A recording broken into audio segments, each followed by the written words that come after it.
মাংস রান্না করার জন্য আমি আলু ভেজে নিচ্ছি।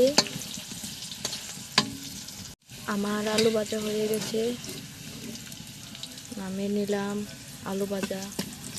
সব মশলা দিয়ে দিলাম, কিছুক্ষণের জন্য মশলাগুলোকে ভেজে নেব।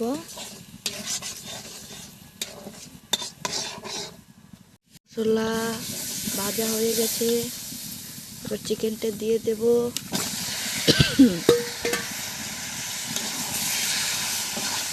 কষিয়ে কিছুক্ষণের জন্য মাংসটাকে কষাতে হবে। ঢাকনাটা দিয়ে দিলাম।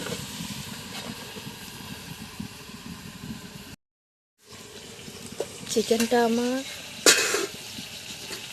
হাফ কষানো হয়ে গেছে।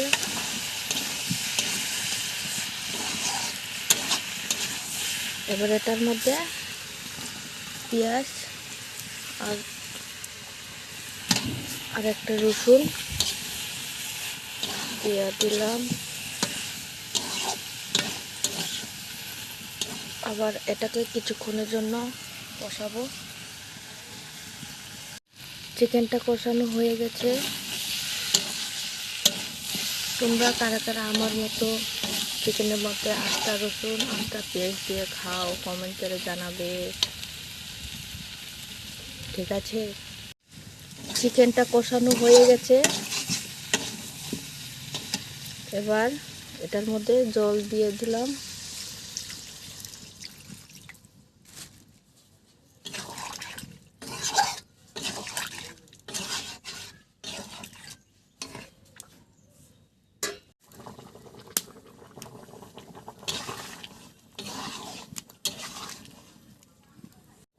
চিকেনটা রেডি হয়ে গেছে।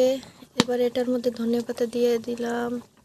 শীতের দিন মানে আমার কাছে ধনেপাতা তরকারির মধ্যে, সব তরকারির মধ্যে ধনেপাতা লাগবে।